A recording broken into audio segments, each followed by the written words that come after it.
मेरे प्यारे विद्यार्थी छात्र छात्राओं, हिंदी कक्षा में हिंदी क्लास में तुम सबका स्वागत है। सुप्रभात, सुस्वागतम, सुस्वागतम। आज हम पहली इकाई पाठ 8वां पूर्ण विश्राम इस पाठ के बारे में जानकारी सुनेंगे, पाठ पढ़ेंगे, उसका अभ्यास करेंगे। पूर्ण विश्राम इस पाठ के रचनाकार यानी लेखक है सत्यकाम विद्यालंकार। सबसे पहले हम लेखक का परिचय, रचनाकार का परिचय सुनेंगे, पढ़ेंगे। सत्यकाम विद्यालंकार का जन्म 1935 लाहौर अविभाजित भारत में हुआ। ये सफल संपादक, लेखक और कवि भी हैं। सरल सुबोध भाषा और रोचक बोधगम्य शैली इनके लेखन की विशेषताएं हैं। इनका लेखन व्यवहारिक है।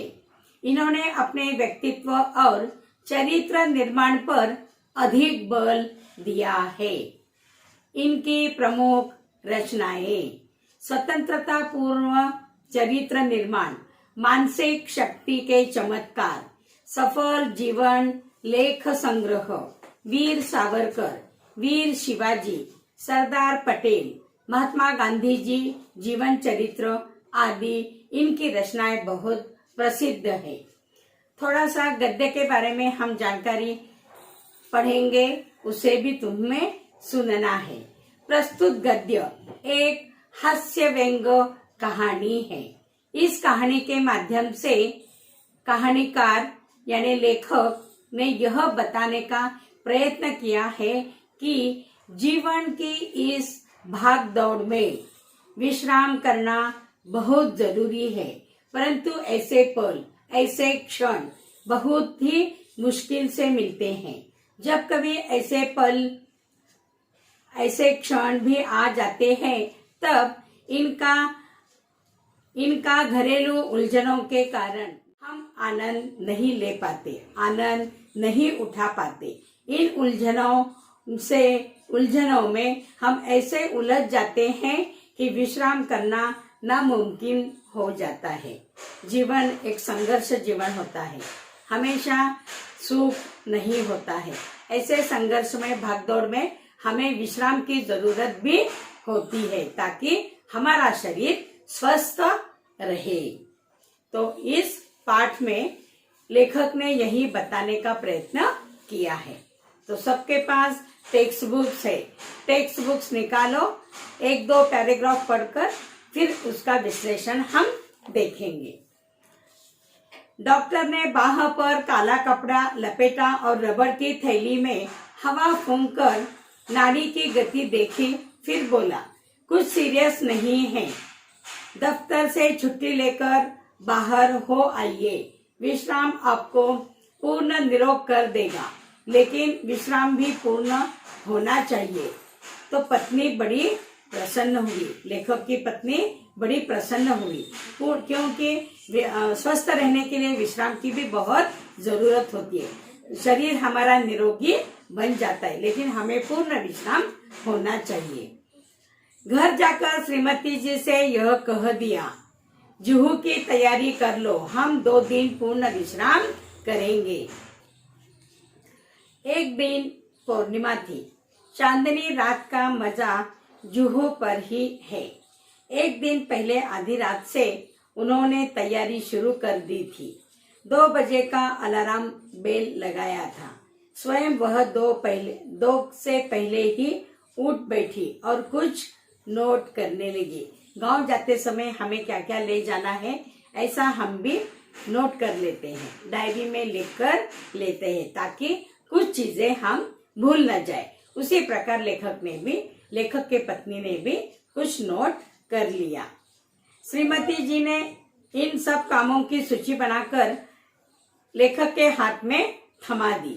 गैरेज में पहुंचकर श्रीमती जी ने मोटर में हवा भरने की पिचकारी, ट्यूब बॉल, रबड़ सॉल्यूशन, 1 गैलन इंजन ऑयल आदि चीजें और भी लिखी थी। दिन भर दौड़ धूप करके पायधुनी से मिश्री लाया।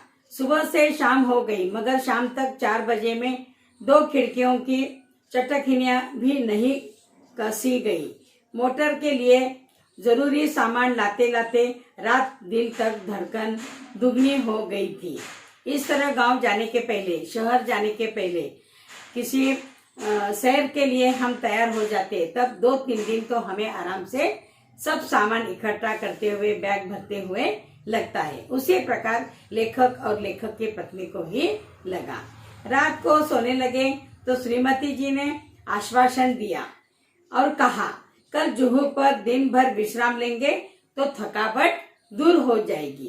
तो विश्राम शरीर के लिए, स्वस्थ रहने के लिए विश्राम की बहुत जरूरत होती है। और लेखक ने अपने पति से, यानी लेखक की पत्नी ने अपने पति से कहा कि कल जुहू पर हम पूरा विश्राम कर लेंगे। श्रीमती जी ने अपने करम कमलों की घड़ी की घुंडी घुमाकर अलार्म लगा दिया और खुद बाहर जाकर मोटर का पूरा मुयाम करके यह तसल्ली कर ली कि सूची में लिखा सब सामान आ गया है या नहीं। सुबह 5 बजते ही अलार्म ने शोर मचाया और जिस दिन जाने का था उस दिन पहले से उन्होंने सब सामान इकट्ठा कर लिया और सुबह जल्दी निकलने की वजह से उन्होंने 5 बजे का अलार्म भी लगा लिया। रोशनी होते न होते जूही की तैयारी चरम सीमा पर पहुंची। स्टोव को भी आज ही धोखा देना था। वह हर मिनट बुझने लगा। आधा घंटा उसमें तेल भरने धोखनी करने में चला गया। आखिर चाय का प्रोग्राम स्थगित कर दिया गया। हम दत्तचित्त हो तैयारी में जुट गए। वाटरलू जाने से पहले नेपोलियन ने भी ऐसी तैयारी न की होगी। तो लेखक कहते हैं कि इतनी तैयारी, इतनी भागदौड़, सूची बनाकर हाथ में थमा दी थी। सब सामान आया कि नहीं उसे भी उसने देखा था।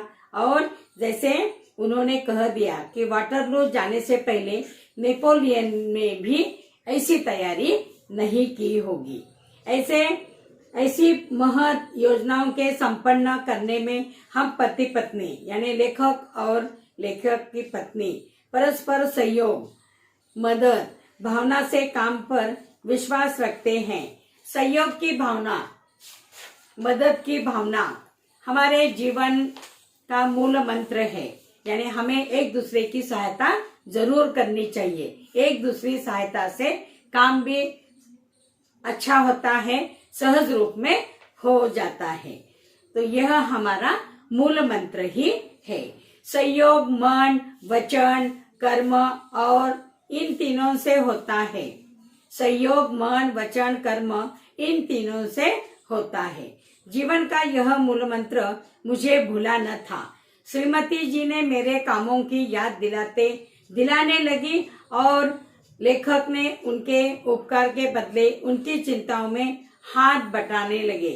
हाथ बटाया, मदद की, सहायता की और याद दिलाया, पूरियों के साथ मिर्ची का अचार जरूर रख लेना। जाते समय खाने का नाश्ता भी हम साथ ले जाते। उसी प्रकार लेखक की पत्नी ने भी सब सामान इकट्ठा किया था, लेकिन निकलते समय लेखक ने याद दिलाया, पुड़िया ली है तो उसके साथ अचार भी, मिर्ची का अचार जो तुमने बनाया था उसे भी रख लो, यह भी याद दिलाया। श्रीमती जी ने कहा, अचार तो रख लूंगी पर तुम भी समाचार पत्र रखना न भूलना, मैंने अभी पढ़ा नहीं है। मैं बोला, वह तो मैं रख लूंगा, लेकिन तुम वह गुलबंद न भूल जाना जो हम पिछले साल कश्मीर से लाए थे। जुहू पर बड़ी सर्द हवा चलती है। यानी जहाँ पर जाना था वहाँ का सौंदर्य देखावा बहुत ही देखने जैसा होता है। वहाँ पर बहुत सर्दी, जिसके कारण एक बड़ी सी शॉल भी जो कश्मीर से लाई हुई थी उसे भी तुम्हें लेना है। यह भी लेखक ने अपनी पत्नी को याद दिलाया।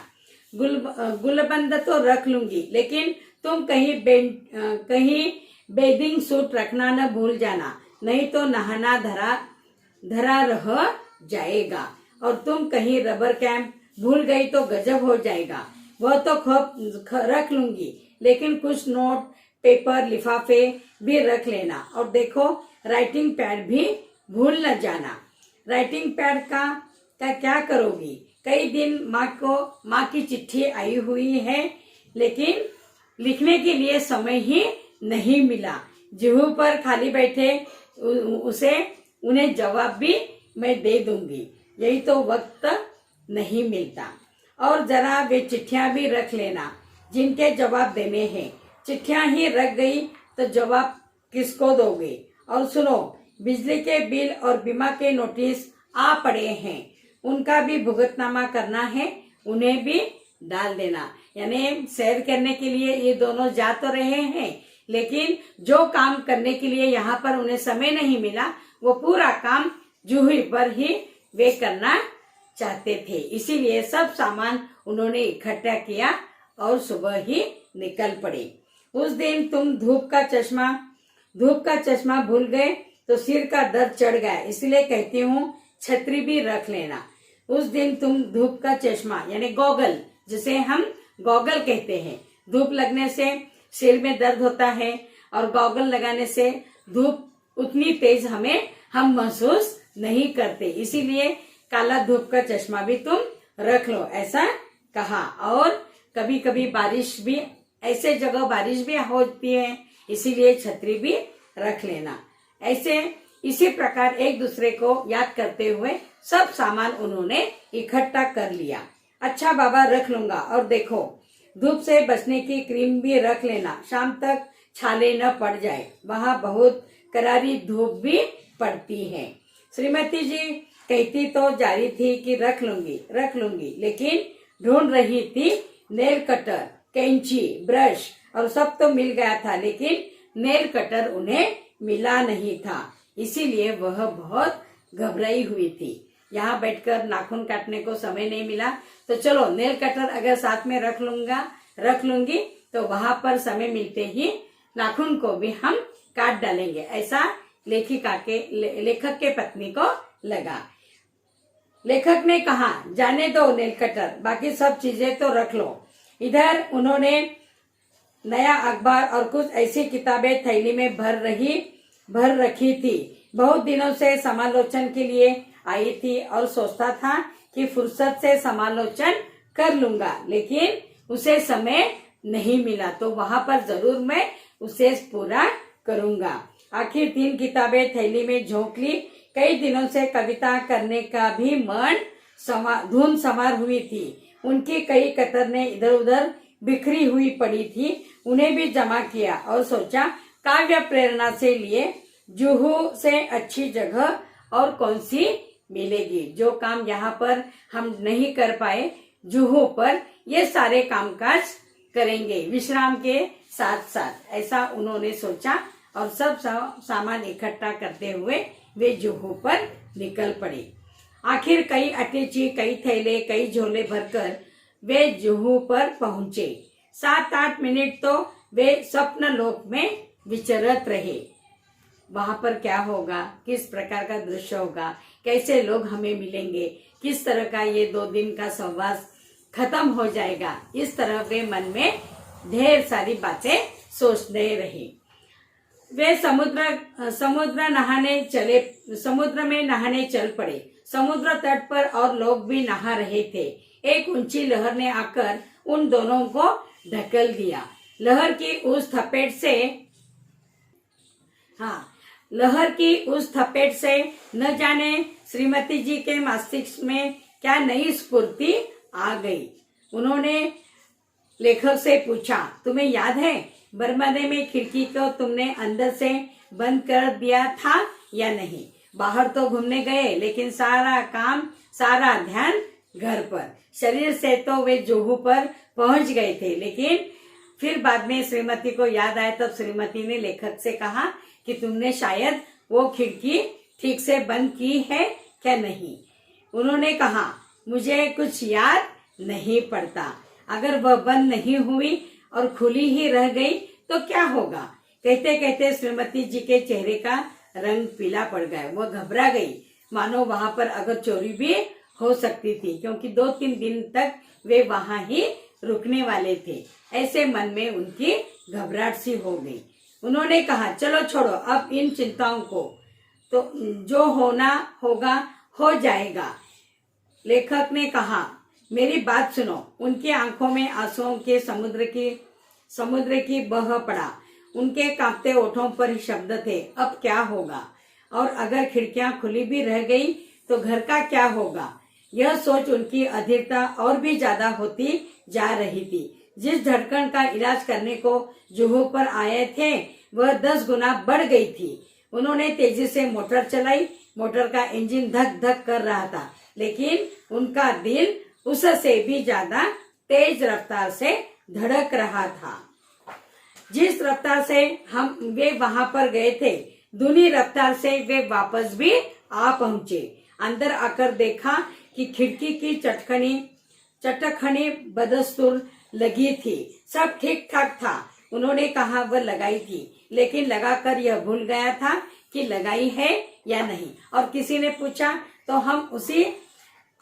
फिर से हम उसमें सोचने लगते हैं, शायद हमने लगाया नहीं है, ऐसा हमें भी लगता है। उसी प्रकार लेखक को भी लगा। लेखक ने तो खिड़की ठीक से लगाई थी, लेकिन जब श्रीमती ने उन्हें पूछा तब वह भी सोचने लगे कि मैंने खिड़की ठीक से लगाई है या नहीं। ऐसी तेज रफ्तार से वे वापस आ गए। आते बराबर दरवाजा खोलकर उन्होंने देखा तो खिड़की ठीक से लगी हुई थी, लेकिन लगाकर यह भूल गया था कि लगाई है या नहीं। इसका नतीजा यह हुआ कि पहले तो उनके दिल की धड़कन बढ़ी थी, अब श्रीमती जी के दिल की धड़कन बढ़ गई है। उन्हें याद आ रहा था पूर्ण विश्राम और पूर्ण निरोग। साथ ही यह विश्वास भी पक्का हो गया था कि जिस शब्द के साथ पूर्ण लग जाता है वह पूर्ण भयावह हो जाता है। इस प्रकार शहर जाते समय, गांव जाते समय या सैर के लिए, कुछ दिन के लिए थोड़ा सा चेंज, परिवर्तन लाने के लिए हम एक जगह से दूसरे जगह जाते हैं। तो इसी प्रकार से जिस तरह लेखक और लेखक की पत्नी का हाल हुआ, उसी प्रकार हमारा भी हाल हो जाता है। तुम तो बच्चे हो, कुछ नहीं, खेलने के लिए भी तुम ढेर सारी चीजें ले लेते हो, यहाँ पर भी खेलते हो, लेकिन वहां पर भी हम जरूर खेलेंगे ऐसे तुम्हें लगता है। तो इस प्रकार ये पूर्ण विश्राम है। पूर्ण विश्राम है, लेकिन यहाँ पर जो काम करने के लिए समय वक्त नहीं मिला, ये सारे काम जुहू पर लेखक और लेखक की पत्नी पूरे करने वाले थे। पत्र लिखना, फिर चित्रकारी करना और कुछ जो काम, समाचार पत्र पढ़ना, ऐसे काम भी यहाँ पर जो समय नहीं मिला वहां पर वे जाने के बाद पूरे करने वाले थे। लेकिन शरीर स्वस्थ रहने के लिए हमें स्वस्थ रहना भी बहुत जरूरी है। खान पान के साथ साथ खाने में भी जो चीज हमें अच्छी लगती है उसी पर डल्ला नहीं मारना चाहिए। सारी चीजों को इकट्ठा करते हुए हमें सकस आहार लेना चाहिए, अच्छा भोजन लेना चाहिए, व्यायाम करना चाहिए, प्राणायाम करना चाहिए, ताकि हम स्वस्थ निरोगी रह सके।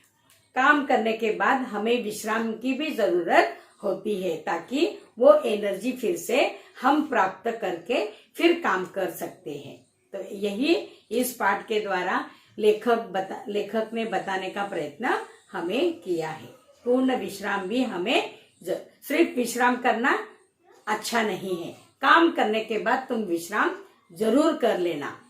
पंडित जवाहरलाल नेहरू ने, चाचा नेहरू ने भी कहा था, आराम हराम है, लेकिन आराम करना चाहिए। कब? बहुत काम करने के बाद, अति काम करने के बाद शरीर को विश्राम की भी बहुत जरूरत होती है, ताकि फिर से एनर्जी को हम ला सकते हैं, और एनर्जी रही तो ही हम बाकी के काम भी अच्छी तरह से कर सकते हैं। तुम भी, तो हमें काम करने के बाद ही विश्राम करना चाहिए। विश्राम करने से ही हम निरोगी स्वस्थ रहते हैं। सकस आहार लेना चाहिए, व्यायाम करना चाहिए, प्राणायाम करना चाहिए, उसके साथ साथ हमें पूर्ण विश्राम भी करना चाहिए। तो यही लेखक ने इस पाठ से समझाने का प्रयत्न किया है। आज यह पाठ पढ़ो, और पाठ के नीचे जो शब्द वाटिका दी है, शब्द वाटिका में शब्दार्थ और कुछ मुहावरे दिए हैं, उसे भी तुम्हें वर्ग पाठ में लिखना है। जैसे धौंकनी करना, हवा भरना, झल्लाना, बहुत बिगड़ जाना, झुंझलाना। उसके बाद तसल्ली, दिलासा, ढांढस, दत्तचित्त, एकाग्र मन वाला, दौंकनी, हवा भरना, नतीजा, फल, परिणाम, निरोग, स्वस्थ, तंदुरुस्त, भुगतान, चुकाने की अवस्था, विचरते, घूमते फिरते, विश्राम, आराम, मूल मंत्र, मूल तत्व, सर्द, अधिक ठंडी, समालोचन, गुण दोष का किया जाने वाला विवेचन, सहयोग, सहायता, मदद, स्थगित, कुछ समय के लिए रोका हुआ, स्फूर्ति, तेजी, फुर्ती। उसके बाद कुछ मुहावरे यहाँ पर दिए हुए टेक्स्ट बुक में शब्द वाटिका के बाद उसे भी पढ़ो और वर्ग पाठ में लिखो। जैसे आंखों से ओझल होना, दिखाई न देना, अदृश्य होना, गायब हो जाना, चेहरे का रंग पीला पड़ना, घबरा जाना, भयभीत होना, धुन सवार होना, लगन होना, मन में हम ठान लेना, हाथ बटाना, सहायता करना, मदद करना। हाथ बटाने से, सहायता करने से काम भी जल्दी जल्दी और अच्छा सा हो जाता है। तो हमें एक दूसरे का हाथ भी बटाना चाहिए और विश्राम भी करना चाहिए। श्रम करने के बाद ही हम विश्राम कर सकते हैं। समझ गए? यानी जीवन की भागदौड़ में विश्राम करना बहुत जरूरी होता है। हमेशा भागदौड़ करने से हम बीमार पड़ सकते हैं। ऐसे समय हमें आराम करना चाहिए, विश्राम करना चाहिए, ताकि वो एनर्जी फिर से हम शरीर में ला सकते हैं और फिर काम करने के लिए हम उत्साहित होते हैं, प्रसन्न होते हैं और काम में लग जाते हैं। बार बार पढ़ो पढ़ो ऐसा कहने से तुम बहुत बोर हो जाते हो। 1 घंटा खेल कर आओ, मैदानी खेल खेलो तो तुम्हें अच्छा भी लगता है और फिर से तुम पढ़ाई के लिए बैठ जाते हो। समझ गए? धन्यवाद।